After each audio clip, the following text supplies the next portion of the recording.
Welcome in to From the Forum. It's championship week and it's truly for all the marbles. Every start and sit decision matters, and one move can be the difference between second place and a title. Drop your questions in the chat and let's lock in those winning lineups.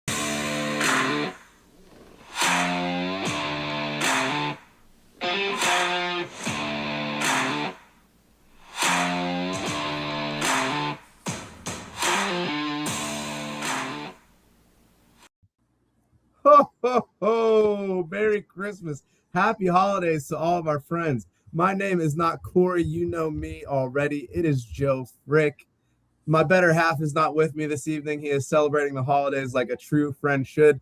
But I have found someone even better to share this degenerate Friday night, day after Christmas celebration. You know him as the Napkin Commish. You know him as the best ball guru, the one, the only Go Yachty, my friend. Merry Christmas. How are you doing?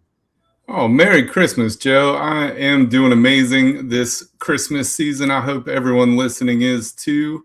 What are we going to get started with today? Yeah, so we got a lot of stuff going on in the chat. Hopefully we'll be hopping. It's championship week. We know that this is for all the marbles, just like the title of the episode says. We already got Albert, as always, 365 days of the year on the nice list, on the ball knowers list. What's up, my big dog? Always tune into all the streams. I don't know. This guy has to have multiple phones because he is everywhere at all times. Much love to you, my friend. Hope you're doing good. But yeah, man, it's championship week. Are you playing any games this week? What's it looking like for you? I know we were talking before the show. You are in a guillotine finals, which is super sick, or as I say on Sleeper, chopped. Like, how are you feeling going into that final week of that?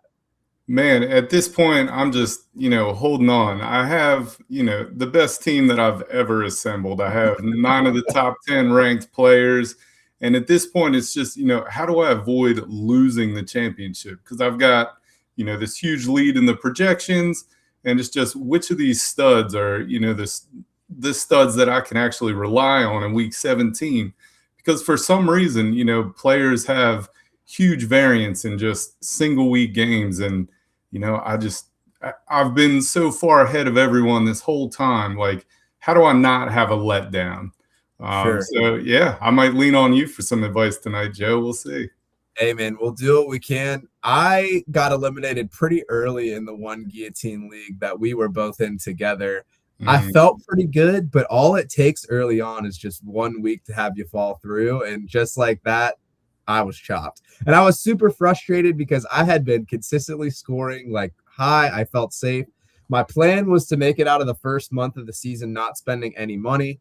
I was trending in the right direction, and it just all fell super flat. And that's just the way that it goes. So I think for me, that was the first time that I had played in a league like that. I am very invested in playing in more of those next year. I thought it was a ton of fun. Looking forward to it a lot. But like you said, there's a lot that goes into these 1 week kind of situations. It can be tricky because there's players that maybe you rely on all season, maybe like a Jahmyr Gibbs, maybe like Jamison Williams, who's been super hot. And now you're looking at Sunday saying like, hey, like, what can I do? What moves can I make? Am I really going to find myself playing Taysom Hill in a championship week for some points? Like, this is crazy stuff that we're thinking about. I know for me, I'm a very risk averse player. I am a whore for a high floor. So anything that I can do to kind of lock in those higher floor players and eliminate as much variance as I can, that's typically my strategy.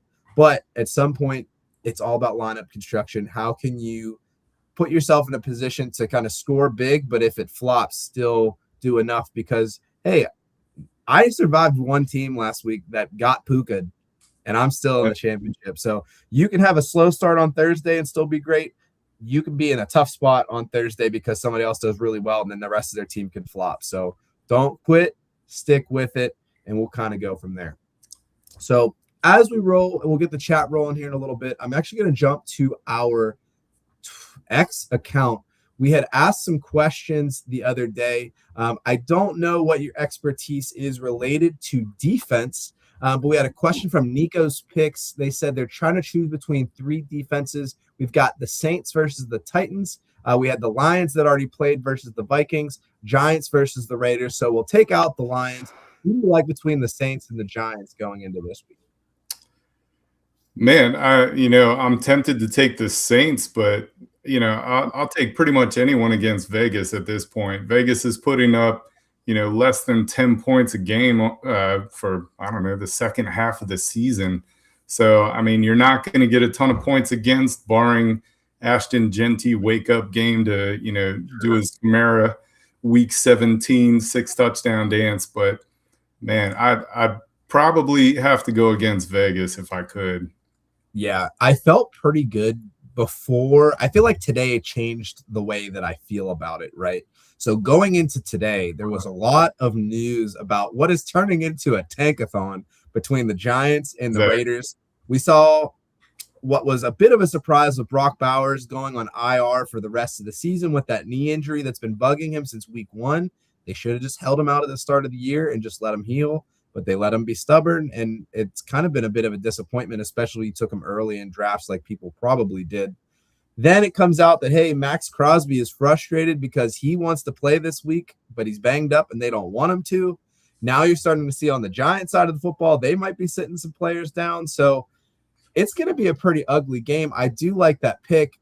The Saints have been a top 5 defense on the season. The Giants, that front is pretty excellent, but they're a bit suspect in the secondary. But who are the Raiders really going to throw the ball to? I think with the Raiders not having Bowers as their primary weapon, I really like the play for the Giants there. I'm starting them in a league. And the Saints, I don't think it's a bad matchup. Although I will say that Titans Cam are a Ward, little scary. Like yeah. Tony Pollard has been going off. I think he has 3 straight 100-yard games, which Mm-hmm. I was totally out on Pollard. I didn't believe he still had any explosiveness left. And here we go. He was a week winner, 2 weeks ago with that big game. So I'm actually a little hesitant to go against the Titans. Yeah, and you know what? Cam Ward has done a lot better in the last couple of weeks at throwing the ball and protecting the ball. So they haven't really given up a ton of points. Something that I like to do a lot when I'm doing my fantasy analysis is just look at how teams are performing in 3-week intervals. You could say that it's not enough data to really get a good data point, but I think a lot about, like, let's say a couple years ago, you had the Miami defense, or Miami puts up 70 points in a game. And then that basically skews that other team for the whole season. And it's like, actually, like, their defense eventually improved at some point. They turned it around, but you wouldn't know that looking at the season long averages. So if you are looking at Tennessee in the last 3 weeks, they've only given up on average, granted, defensive settings can waver a little bit, but they've only given up 1.7 points to opposing defenses in the last 3 weeks. So they're not really turning the ball over. They're really relying on the ground game, not really giving up a lot of sacks. So yeah, there's a lot of risks. Granted, New Orleans is really good at producing turnovers, they're getting those sacks, but I feel like the Giants are much better set up for success this week, especially if it's going to be the Tank Bowl. And But I'm hoping Burns keeps playing. Like, I'm hoping they don't pull a Max Crosby on him and, just yank yeah, their most dominant player. Yeah, for sure. And there's also been a lot of weirdness with Abdul Carter this season. They've kind of sat him down a few times, which isn't necessarily the best, but I mean, you got to do what you got to do. We got a couple of goats in the chats. We got our boy Tyler, even though he couldn't be here in the flesh, he's there in spirit, chatting it up, hanging with the fam. Goats recognize goats. And then we got our favorite Canadian. We got Greinberg up in the chat saying, let's go. He probably celebrated Christmas like 3 days early because the Canadians get to do all that fun stuff way early. Thanksgiving's early, Christmas probably early, probably already celebrated New Year's, but love that guy. Hope he's having a grand old time. All right, so let's transition to another question that we have. So this was for a flex play. We got Juwan Jennings or Michael Wilson, the absolutely fantastic grab that he had last week. Still thinking about it, only to be sized up by Ken Gainwell with that miraculous catch that he had going into the half for the Steelers.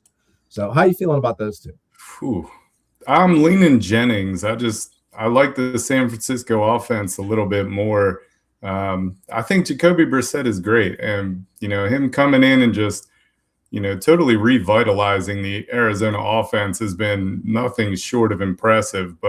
And by the same token, Michael Wilson has done the same thing. He stepped right in for Marvin Harrison, I think he had, the highest points per game of any player for several weeks in the middle of the season. But, at this point, Juwan Jennings just has the ceiling.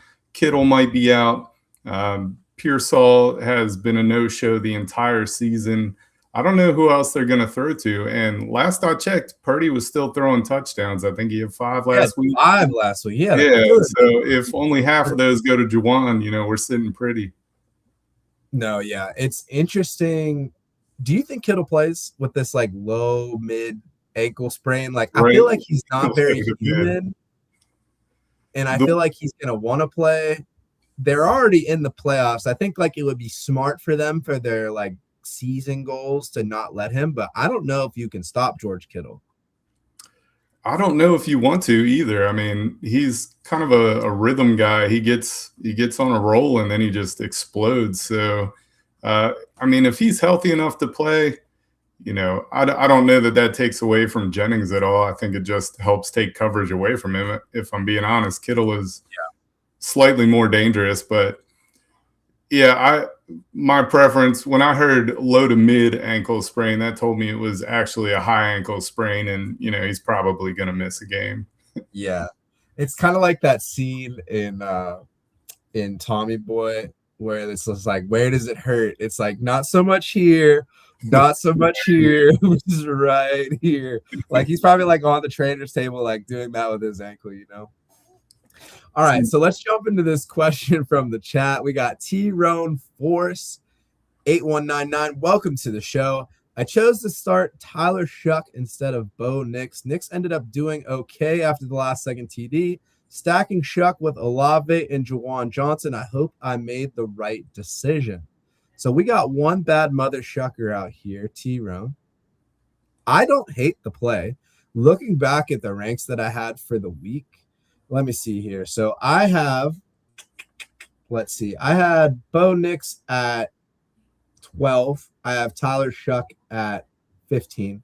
So it's not all that much different. Some of the stats that I look at when I'm thinking about QBs, so I look at implied point total. Bo Nix was looking at 25 points for Denver. Tyler Shuck's looking at 21. Another thing I consider, and we were talking about this a bit before, the defenses, opponent fantasy points allowed in the last 3 weeks. Tyler Shuck, great matchup, 22.1 points allowed. So that's for New Orleans going up against Tennessee. They've been a smash matchup for quarterbacks. We saw it last week with Brock Purdy.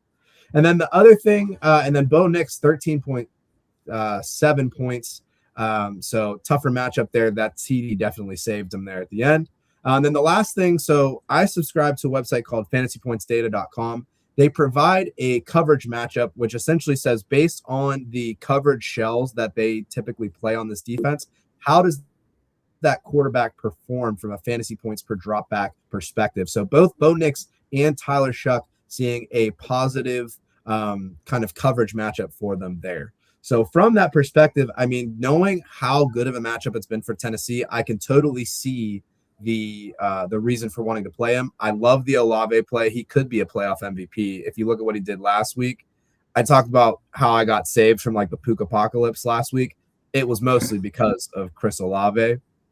But yeah, I mean, Bo Nix, I just trust him a smidge more in that Denver offense than I do with Shuck just because he's a rookie. So for me, I talked about this, like I'm risk averse in the finals.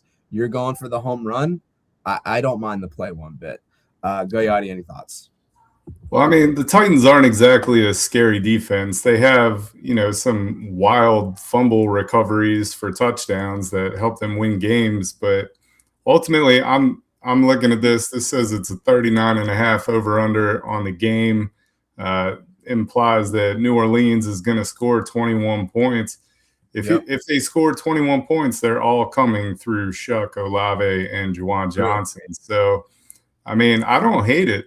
If this were last week, I think I would have liked it a little bit more just because that was my main play in the main event. Worked out pretty well. And you know what? If Taysom Hill doesn't throw that touchdown pass, I mean, he had over 300 yards. If he would have got that extra point, he was a top 8 quarterback last week. Easily, yeah. This is the type of defense I would want to throw a rookie against, even if, he's 25 years old. Um, he's still learning. He's still cutting his teeth in the NFL, and Sure. he's composing himself pretty well. Like I've been more impressed with Shuck than I thought I'd be, Sure. especially Yeah. after his early kind of struggles. He's come along. He's composed himself as an NFL quarterback. I mean, Nick's wasn't phenomenal, so I think you have a chance to possibly outscore Nick's. And if he does, it's gonna flow through Olave and Johnson. So I think you made the right choice. It's a risky pick. I mean, if one part of that fails, they all fail. So, Yeah. uh, but I like it. I like taking those gambles. Oh yeah, for sure. And I mean, that's for all the marbles right there. I mean, you got to go for it. I like it. I don't hate it at all. Don't let my risk aversion in my rankings sway you from doing what you got to do. And you can't change it now. So let's just rock with it. Get the good vibes in there. All right. So part two to this question, looking for a flex play. We got Kenneth Gainwell, Jalen Warren, or Devonta Smith. What do you like here? Man, that's tough. Gainwell had such a good game, but I feel like Warren is just going to be slightly more involved. They play Cleveland, right? Yeah, Cleveland. And Cleveland has not been great Cleveland's against the run as of late. I've noticed that they started out, gangbusters against the run. I think Yes. holding good players to under 50 yards, and I guess that's petered off a bit as Myles Garrett became, the assumed all-time sack leader. But yeah, I think I'd go for Warren just for the upside. I'm hoping this is PPR. Yeah, Yeah. I take Warren. I expect him to get 4 or 5 catches. I think I'd actually go Gainwell over Smith. So if you're looking between those two, I actually like any Pittsburgh running back over an Eagles receiver. Yeah, I agree. One of the components that I like to look at, especially when I'm comparing across positions, especially in a flex play like this, is the expected fantasy points per game. We see a lot of times where it's easy to chase points. Oh, like this guy had a big game last week. I expect it to continue. And it's like, hey, like, yeah, they may have a good output, but was it because of an explosive run? Was it because of this one big play that shows good on the box score? But when you look at the game, it's like, oh, like maybe there's a little bit of luck Like involved. Jordan Edison. Yeah. Oh man. But what a play call, dude. That was so sick. Like I saw him get the ball, and before he even broke the line of scrimmage, I was like, oh yeah, that's a house call. Like that was money. Man, I had this guy on the ropes in a championship in the Napkin League, and he's complaining. I can't believe Jordan Addison has nothing. And I look back, I see his text, 3 minutes left in the game, and he's like, Yeah. no, no effing way. 24 and a half points on one play. It's like Right, because I mean, you got like the rushing points, you got the touchdown, and then there's the big play big bonuses. play So then bonus. you got all that stuff. Yeah, crazy Yeah. work. So on that thought, so expected fantasy points per game in the last 3 weeks: Kenneth Gainwell 13.83, Jalen Warren 12.21, and then if we're looking at Devonta Smith 11.61. This is all half PPR, and the only reason for that is because that's how Fantasy Pros requires for rankings. So that's how I have my data set up. But you get the gist of it. I agree with you that it has to be one of the two running backs for the Steelers. It becomes a difficult proposition of which one that you're going to select. Warren, obviously the higher floor guy. He's getting 11 carries per game in the last 3, only 2.75 targets per game, whereas Ken Gainwell, he's getting about 8 carries per game, but 5.25 targets. The more dynamic question about this is what happens to the Steelers offense because of the DK Metcalf suspension. Your wide receiver one, is it Adam Thielen? Is it MVS? Ooh. Is it straight off the street because he wasn't good enough to play, Roman Wilson? Is it going to be one of the 30 tight ends that they employ? Is it going to be a Darnell Washington week? Pat Freiermuth, where are you? Jonnu Smith, your time is now. Show up, please. Or could it be Ken Gainwell out of the backfield? And that is very enticing to me. And does the lack of any semblance of a wide receiver under the age of 30 that can do things make it harder to run the ball? So to me, I see a lot of play action Gainwell, in the future. Yeah, I lean Gainwell just because I think he's going to have like a billion targets. But I That's don't fair. I think you mean, go wrong. coming from the I don't think you go Eagles, wrong with either Kenny one. G has a soft spot in my heart. I just think Jalen Warren's still just a better player. So Yeah. usually when I have like a close pick, it's who do I think is more overall talented. And no offense to Kenny G, but Jalen Warren is he's the reason that Najee got shipped off to LA. Yeah. Yeah. Najee's probably like, dude, like all of the things that happened to me this year are your fault. Yeah, right. You Like, made could me you blow just my not? eye out. Yeah, could you just? Yeah, the eye, the Achilles, like all of it. It's just like that dude didn't miss like a snap. 4 years in Pittsburgh, he goes to Los Angeles, and just like the whole world falls You apart. went West Coast, you got soft. I get it, man. I get it. Love you, West Coast people. But hey, man, facts is facts. All right. Speaking of West Coast people, we got Jason Ortiz, who's a frequent commenter in this chat. Glad to see that you've made it to the championship weekend. That's awesome. So we got some questions from Jason here.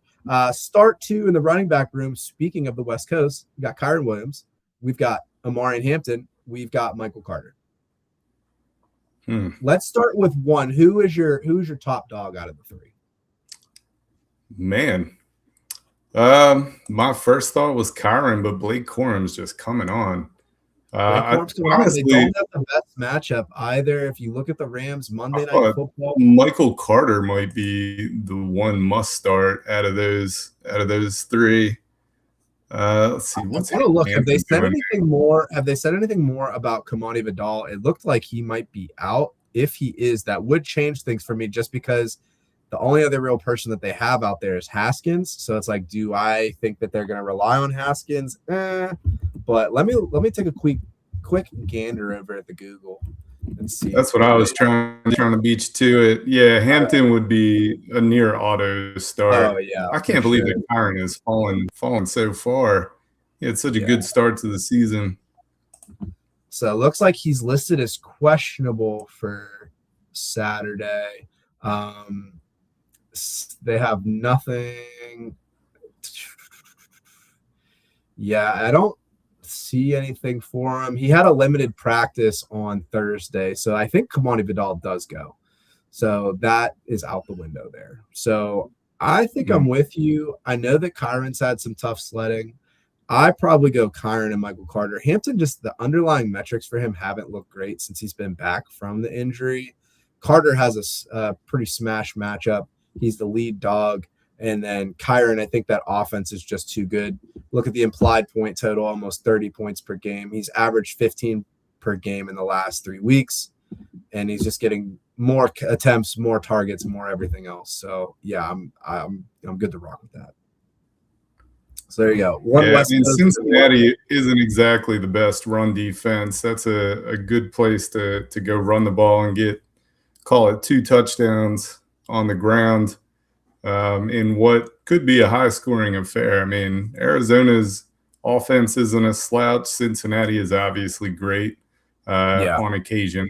I guess they should be great on paper, but Cincinnati's where I would want to target. And Kyron is just, he still scores touchdowns. It's not like he's uninvolved in the offense. He just, that 60-40, 75-25 split is becoming and it's not the 90-10 split that we were accustomed to seeing from Kyron while doing 99-1. Yeah, unfortunately, he's Todd Gurley without the injury, right? It just it always ends before you want it to. Yeah, for sure. All right, so if Drake London is out, who's the best start out of Darnell Mooney, Kyle Williams, Jalen Coker, or Luther Burden, assuming no Rome Odunze? I can't go Mooney. No, I don't trust it. I mean, Kyle Pitts has finally ascended into everything that we hoped and dreamed. To me, if Burden is a go, there's no Rome. Burden is the obvious choice there for me out of the three. Kyle Williams is more of a deep threat, boomer bust. Coker is the opposite, where it's kind of like he'll get some catches.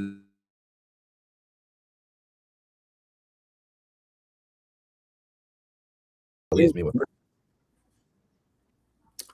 Yeah, the Cokeheads preseason, all banging the drum for Jalen Coker. I never really understood that. Like, he's an okay Jag, but he's not going to win you a championship. I think I'd agree with you with Burden. I like the way that game is set up, and if there's no Dunze, there's got to be another player. So why not roll the dice on Burden? I think with Yeah. Mooney, you're just going to get one catch for 8 yards. And Kyle Williams, if he breaks out, you'll be the only one playing him. So I don't think you have to worry about him. But how cool would it be if you were? Yeah, right. Go All for the right, so moon. yeah, right. All right, so with Kittle potentially being out, would you rather start Tonjes or AJ Barner? Well, I'd be all over Tonjes. Yeah. It's funny how he came on the first couple games that he played without Kittle. It was like 3 catches for like 8 yards, like getting like nothing, and maybe he sneaks a TD. Those last couple of games, I feel like he really turned it on. I feel very comfortable with that matchup. I feel really comfortable with Tonjes. AJ Barner, he's one of those guys that if you pick the week that he scores the touchdown, then it's going to be a good week for you. I don't think this week is the week. His matchup is pretty tough. The coverage grade from the fantasy points data is a negative matchup.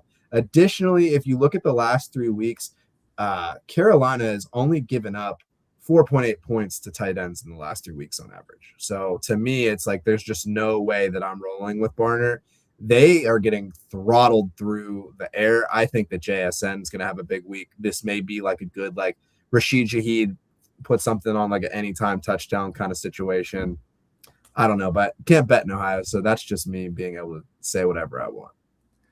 Well, you're right. I'll leak that my smash up finals QB stack is Sam Darnold to Jackson Smith and Jigba with Oh yeah, my team's already broken. Don't even worry about the big bonus card applied to both. it. I played Jameson Williams. I got 3 points. That was awesome. I And played this is I'm in first place, right? I'm like, come on, like I got this in the Oh, back. And then I played Denver defense, who are sack machines, against the third string quarterback. So I played the sacks and the city card. So you got 4 points for every sack. They had 1 sack. So the rest of my team, I have Ken Gainwell in there actually. T Law, Chase Brown, Ken Gainwell, Jawan Jennings, Harold Fannin, Saquon is basically my horse for the week, and then Cam Little. So we'll see what we got. To all my FSAN people, don't copy that or copy that because I'm already in first place. So then that's cool with me. And if you aren't FSAN and you are wondering what the heck we're talking about, we have a partnership with a really cool group, Smash Up Sports. They have a completely different way of playing fantasy football. In addition to selecting your DFS lineup for the week, there's these different power-up cards that you can have that really add big points to your score. So it can be things that are kind of nonsensical if you think about fantasy, like, hey, I'm going to punt on QB and I'm going to apply a card that every time that the quarterback throws an incomplete pass, I get a point. You can get points for, hey, I'm going to get 3 points for an extra point instead of one. Every time that the running back gets a carry, I'm going to get 1 point. Every time that you get a reception, it's ×3 for your PPR. So there's all of these different ways. So not only are you playing DFS and having a budget as far as the players, you have these different power-up cards as well that you get a budget for. So I will be honest, I thought it was going to be super corny the first time that I heard about it and tried it. I'm obsessed with it. I think it's so much fun. It puts such a different twist on fantasy, which is what you want. I mean, like everybody can go to DraftKings, to FanDuel, whatever, or do like your DFS sort of shtick. For me, this is way more entertaining, and I spend way more time like trying to think through lineups and how to maximize cards and all that stuff. So it's super cool. If you've never heard of it, definitely give them a check.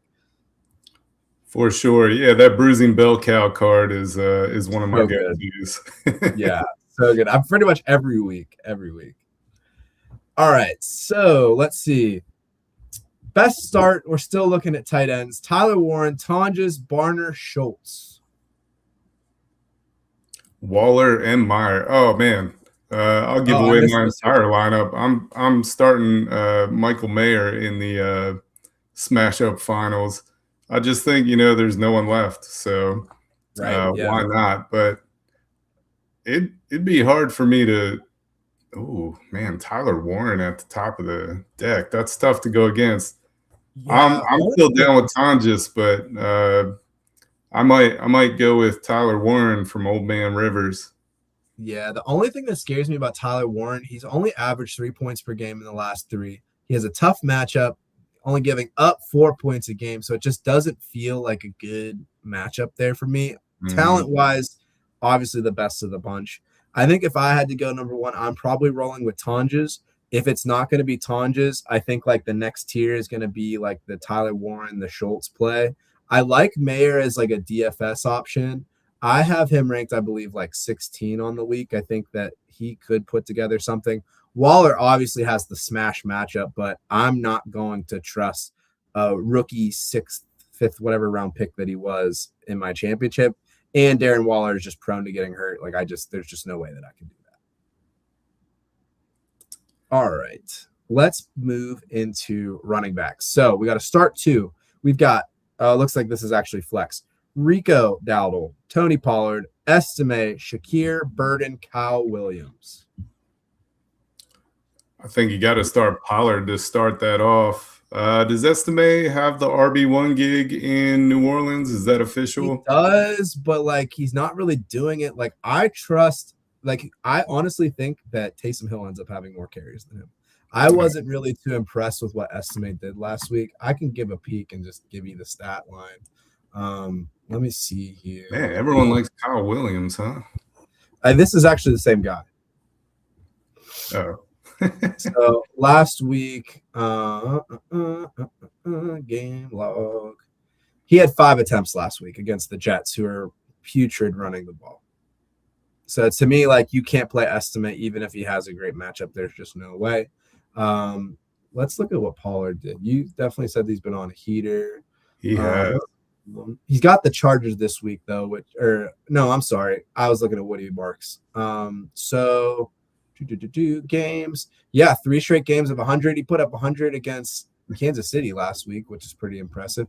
Didn't find the end zone, but I mean, that's RB2. I think out of the running backs that you have there, yeah, that's a good one to roll with. And then I think Rico's a bit hit or miss right now. I don't feel great about that. Khalil Shakir against the Philly Eagles, man, that's just a tough sled in there. So I think for me, I like the Pollard pick. And we already said Burden. I'm going to keep going with him if he's there. If Burden, for whatever reason, doesn't play, you thinking Rico? Yeah, I was just trying to decide if I would actually go Rico or Burden, and I think I'd go with Rico if I needed floor and Burden if I needed upside, because Burden's already shown that he can have those big play games with 20 plus points. Sure. Not that Rico can, it's just Chuba's there, so it eats into his workload. All right, let's get rolling. I've been yapping probably more than I should, but let's keep it moving here. We're looking at Aaron Hundersmark. Welcome to the show. Full PPR, 2 running backs out of Achane, Henderson, Hampton, Stevenson, Carter, or Tracy. 1 wide receiver. He's already played Jamison Williams. He's got Evans, Michael Wilson, Marv Harrison. Then 1 tight end between Taysom Hill and Juwan Johnson. 1 flex from the rest. So, I mean, let's just knock out the easy part first. You're playing Achane. Playing Achane. So, done. It looks like Henderson's going to clear concussion protocol. William. It seems like he was practicing full today. I think for me on the running back play here, Michael Carter, I mean, he's got the matchup, but I don't feel whatever about it. We already talked about him over Hampton. So, I mean, Hampton, you could pretty much cross off the list.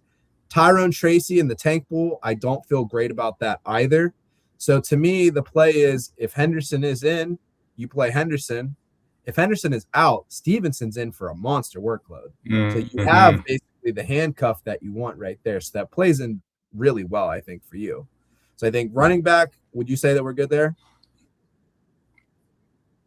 Yeah, and I'm already thinking about Carter in my flex spot as far as the 1 flex from the rest. Okay. And then so wide receiver, we got Mike Evans, Michael Wilson, Marv Harrison. I don't see a world where you don't play Mike Evans.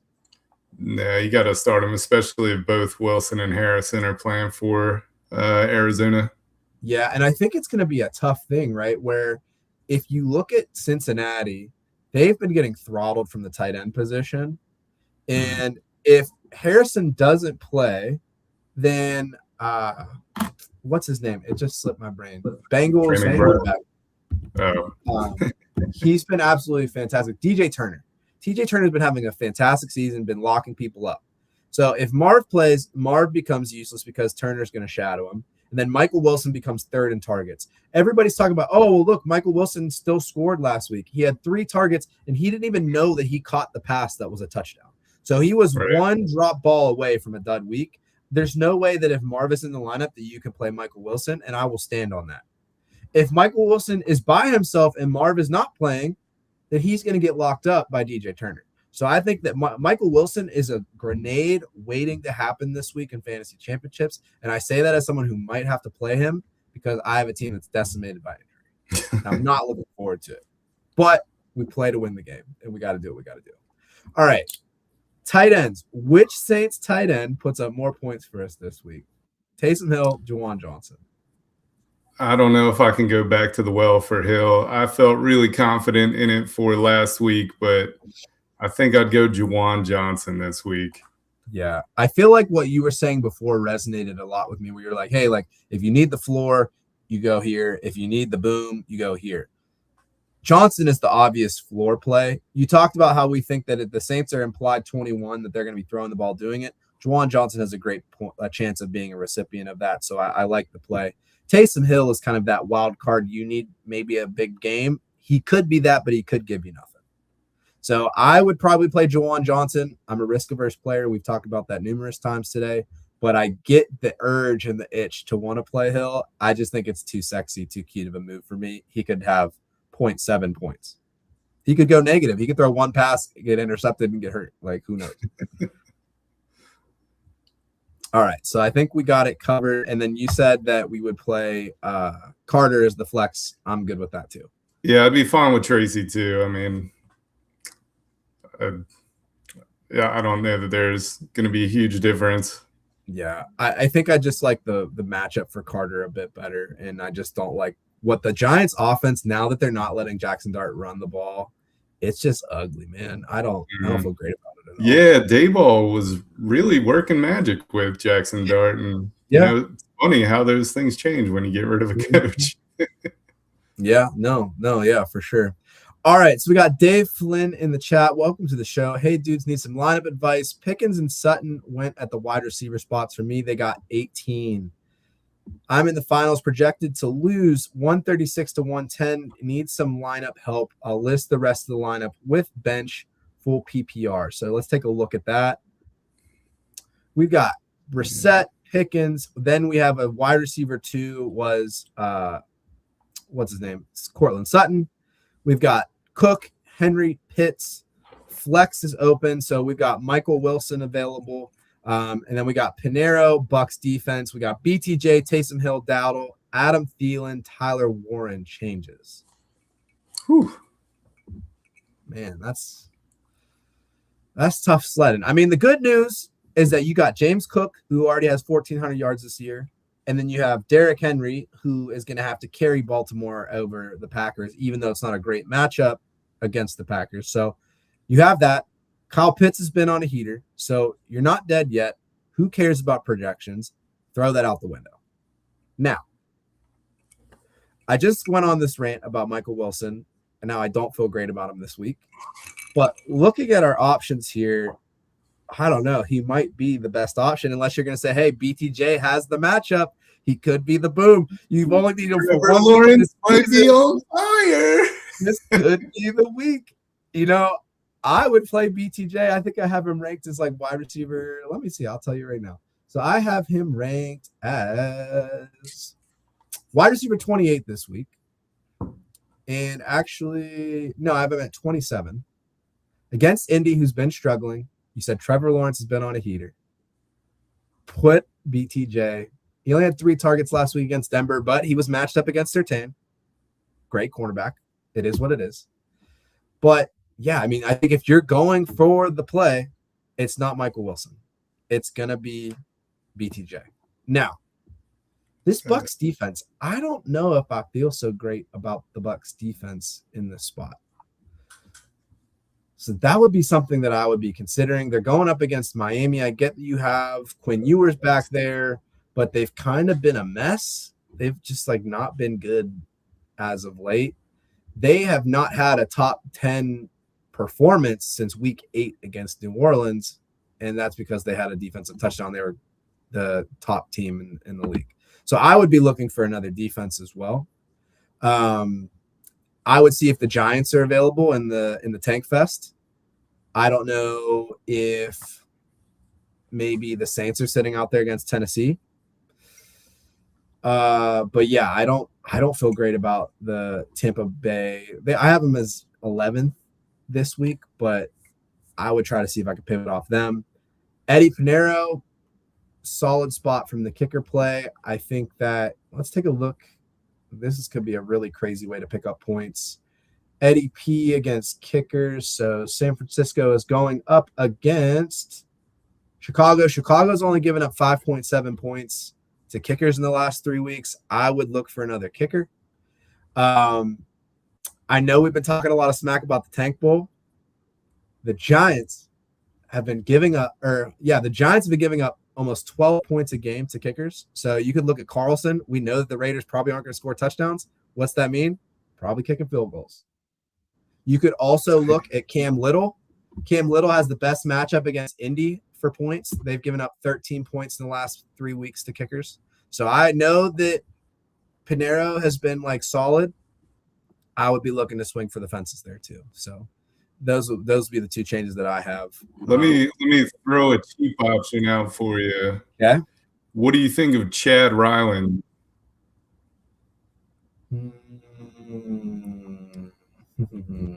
What do I Arizona kicker going against Cincinnati? I mean, that game could be high scoring. I like the vision. Let's see. Cincinnati 8.7 points. They're a plus matchup for kickers. I could get behind that. He's probably available.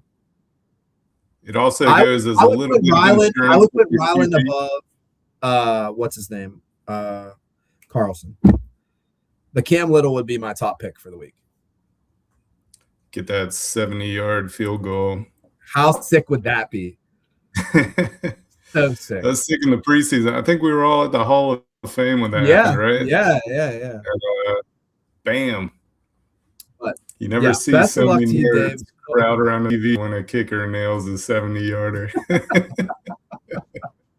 I don't even think fantasy apps would even know how to account for it. They probably give us the 6 points. But we'll see. But yeah, best of luck to you, Dave. I hope we can get it figured out. And if you do pull it off, let us know in the comments because I will have a beer on your behalf. All right, so we got Alenda Blitz. Welcome to the show. Full PPR, 2 flex, Pollard, BTJ, or DJ Moore. Already started JMO. Defenses, Eagles, Saints, or Giants. Ooh.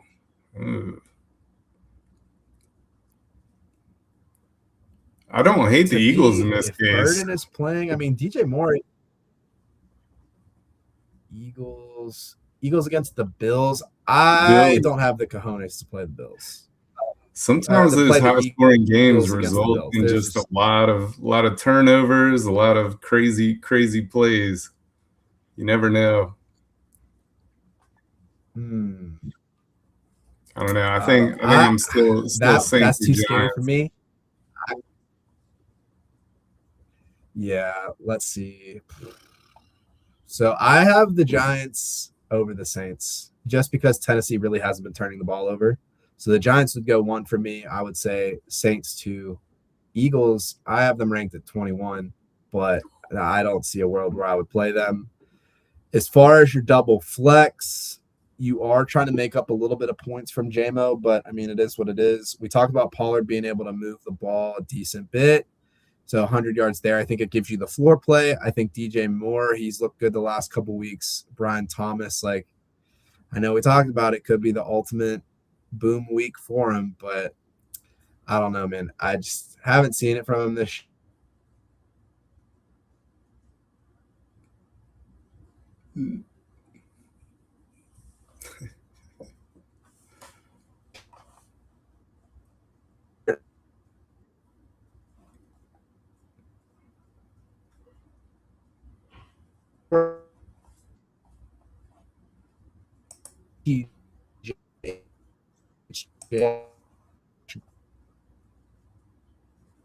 Hill.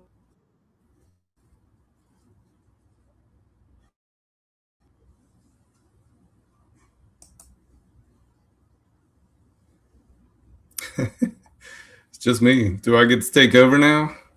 Chief Way the cat wants to play. All right. We'll see if Joe comes back, but I'm thinking I might go with those two receivers. I do think Pollard is probably the most likely to have the highest floor, but if I'm in full PPR,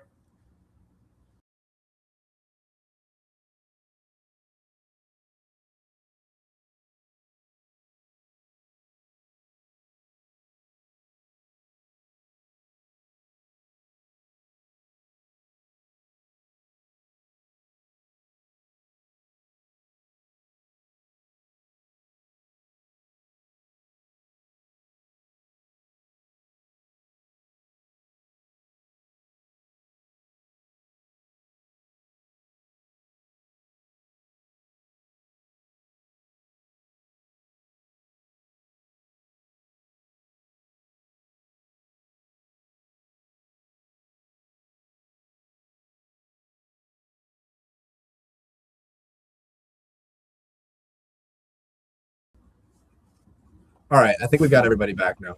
I don't know what's happening. The world may be ending. Can you hear me? hey man, can you hear me? We're back. Yeah, we're back. Okay, excellent. And we're Technology's back. awesome. And then Purdy has a better coverage matchup grade, but I just have a little bit more faith in Matt Stafford. I have them ranked 8th and 9th, respectively, but I'm going to go Stafford there. What's your thoughts between Purdy and Stafford this week? Ooh. I actually like Stafford just because all of his favorite weapons are healthy. I think, I mean, he's been on a heater. He's going to have the most touchdowns of his career, it looks like, which will be the third time he's over 40, if you can believe that. Um, yeah, I think I'm leaning Stafford. I didn't hear the rest of the question, so I'm just getting caught up. No, you're good. All right. So we're looking at a wide receiver 2 and a flex as well. We got Brian Thomas, Marv Harrison, Trey Tucker, Parker Washington, Travion Henderson, Woody Marks. And then for tight end, we've got Taysom Hill or Mark Andrews. Hindi. Well, I think I'm I going think for Henderson if me, he plays, and then I think I'm going BTJ if he doesn't. okay. Okay. And so then you have to play one wide receiver. So BTJ is your wide receiver 2 then out of the group? Sounds like it, yeah. All right, yeah, I'm good with that as well. And then I think Henderson over Marks. If Henderson doesn't play, Woody Marks is good to go, so I would play him. And then last but not least, Taysom Hill, Mark Andrews. I know we've been talking a little bit about Taysom Hill, but I think I like him more than Mark Andrews this week, just with the backup quarterback situation with Huntley. Don't think they're going to be throwing the ball too much. Taysom Hill, it's like a box of chocolates. You don't know what you're going to get, but hopefully it's something delicious. Yeah, I mean, you could get a 0 from either one of them. I'd rather go for the upside with Hill. Yeah, absolutely.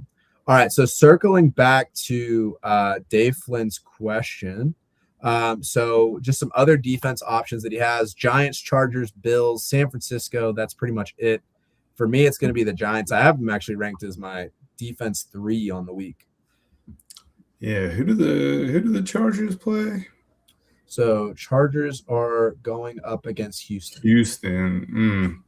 Yeah, I think I'd agree with you. Las Vegas is just inept offensively, so take a roll on the dice of getting a shutout. Maybe you get a few sacks, maybe a touchdown to go with it.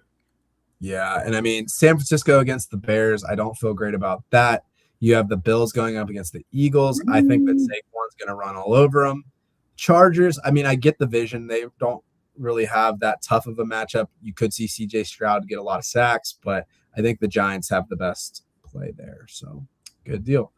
All right. So changing does the answer change for let's get it? We talked about putting BTJ in the wide receiver 2 position. If he already has Jacoby Myers, do you want to pivot off of that at all? So let me pull back up the list of players that we had. So it was Brian Thomas, Marv Harrison, Trey Tucker, Parker Washington. I mean, I feel like we're heading down a path where you're picking two Jacksonville Jaguars one way or the other. I mean, I don't think Jacoby Myers necessarily moves the needle for me. Yeah, and I think we already talked a little bit about Marv Harrison. If he is playing, then DJ Turner is going to be shadowing him. Trey Tucker, I mean, he could break the long one, but I mean, you could say that for both BTJ. Parker Washington had a great week, had 10 targets last week. I think that was mostly like a matchup thing for them last week more than anything. I don't think that repeats. He said he's already starting Myers. Yeah. So his wide receiver room is Myers, Brian Thomas, Parker Washington, Marv Harrison, Trey Tucker, and then he's got the other two running backs that he could flex. Man, would you go BTJ and MHJ and take Myers out of the equation altogether, or? I like Myers more than BTJ. I think he just offers a little bit more of a safety blanket. I think that Myers is your floor play, and it's like, who do you like with the best ceiling here? And I don't think that Marv is that player. It's fair. Man, you guys have a lot of faith in Myers. I think he's just on a bit of a lucky streak. Yeah. No, I mean it's definitely valid. I could see the argument for both. I just haven't seen BTJ do it at all this season. I just feel like his mind just hasn't been right at all. He's been dealing with the injuries. He's had the yips. I mean, just the yips. Yeah. But it's a valid concern for sure. I mean, you're putting a lot of eggs in the Jaguars basket, but that offense has been buzzing. All right, so we got Emilio Winky Face in the chat. Welcome to the show. And just to give y'all a little bit of a timer reminder, we got 7 minutes left. So if you do have questions, drop them in the chat. We'll make sure that we get to them. We'll all go on, go forth with our lives, have ourselves a good day. But contemplating who to start over Josh Allen or Joe Burrow. Josh Allen keeps busting on good defense. Pauses. But I also don't trust Joe Burrow a lot. What would you recommend? First, I would recommend phrasing your questions just a smidge different. But, I mean, to each their own. I don't have a lot of faith in Josh Allen this week, which is crazy just because Josh Allen has consistently been a top 2 quarterback in fantasy football for what seems like forever. But he has no weapons. He has the foot injury. He has the Eagles this week. I'm not loving it. I have him as QB8. Joe Burrow going up against Arizona. I love the matchup. I have him as my QB2, only behind Jake May, who has a smash matchup against the Jets. The only thing that could be like a stinker for May is if they score too fast and they pull him from the game. So for me, it's Joe Burrow pretty convincingly. Joe Burrow has the matchup. The coverage grade, there's not really a whole lot there just because he's been hurt. They have the highest implied point total for the week. I mean, it's looking good all around for him. Josh Allen, the Eagles have only allowed 5.6 fantasy points to quarterbacks in the last 3 weeks. That's just tough sledding. So I'll just give you a straight answer from that guillotine league we were talking about. I have Josh Allen as my quarterback. I went out of my way to pay $1 fab to get Dak Prescott. I played Dak Prescott over Josh Allen, so I would have done that if Joe Burrow had been available too. Yeah. I had Dak as QB4, so I'm with you there. All right. Jalen Hurts, Tyler Shuck. Oh, goodness. You got to start Hurts. Plus matchup, great offense on the other side. He could run 2 in. I mean, I don't know in what universe you prefer to start Shuck over Hurts. Yeah, I mean, some of us are just big mother shuckers, and you know what? That's okay. Do you? No, I'm also with you. I'm Hurts. I got Hurts at QB5. That rushing upside is just too good to be true. And Shuck, he did have the good week last week, but there's just a lot of variance with rookies, even if it's a good matchup against Tennessee. If Henderson is cleared, are we not worried about Stevenson stealing the show, even with Marks having the tougher matchup? I would say no. I mean, Marks is also having the injury issues. I mean, you could see the same thing. Jawar Johnson coming out of nowhere to put up big yards in back-to-back weeks. So, yeah, I mean, the risk is there for both. I just have a lot more faith in Henderson, the player. There's a reason why he was taken in round 2 and Marks was taken in day 3. So if Henderson's cleared, he's clear for me. Yeah, if this were weeks 2 through 10, I would agree with you that Stevenson would be a problem, but Henderson's proven it. He's the RB1 when he's healthy, so stick with Henderson. Don't worry about Marks. All right. Most popular man of the evening. The BYU king himself, Taysom Hill, or Colston Loveland. I think I have to go Loveland. I think Taysom Hill got spent last week. I think that was the game we saw it. Every coach is going to game plan for it now, and it just won't happen again. Yeah, and I think too, Colston Loveland, I mean, he didn't have the big game that everybody was expecting last week with all of those players out. I think that if they have the full assortment of their cast, where you have Burden, you have DJ Moore, you then have Rome Odunze, then Loveland can get lost in the shuffle. I think having him be the focal point of a defense is going to be tough for him as a rookie tight end, but he's kind of in this good sweet spot of, hey, you're not going to focus on me too much, but I have enough clout in the pecking order to be useful. So I'm with you. I'm going to roll with Loveland as well. Man, the more I think about this, the number of times it's been asked, Taysom Hill is going to have a hat trick. He's going to have a passing touchdown, a receiving touchdown, and a rushing touchdown. Could you imagine? I've said no every time. Now it's certainly going to happen now that I've said no. Oh, man. All right, we got one last question to bring it home in the great state of Wisconsin, like my boy T-Pain says. We got Will Pothoff. Any faith in Christian Watson this week? Yes.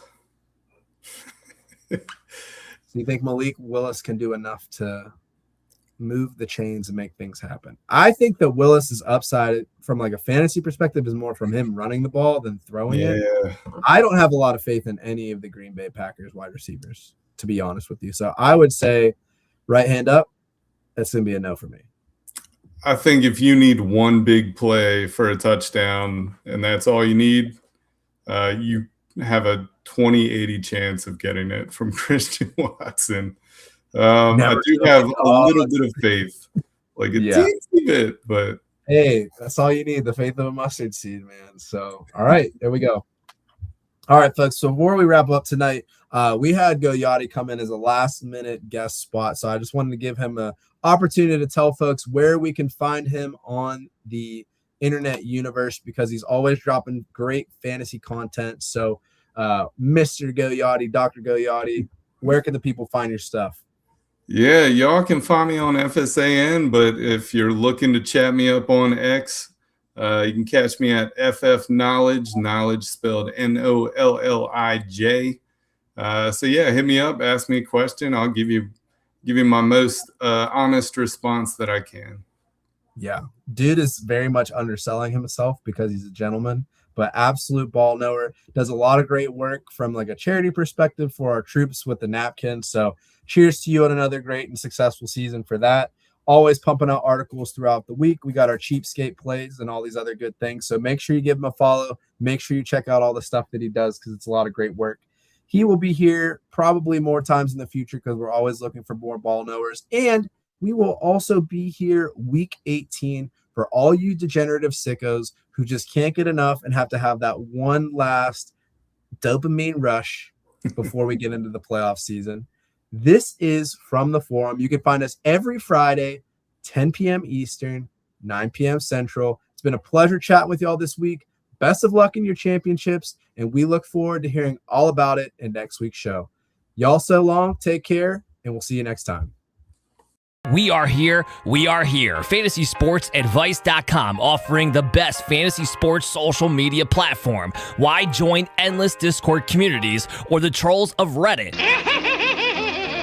Fantasy Sports Advice is a community designed to help you win with 24/7 support. Go to FantasySportsAdvice.com and become a pro member for unlimited access. Again, go to FantasySportsAdvice.com.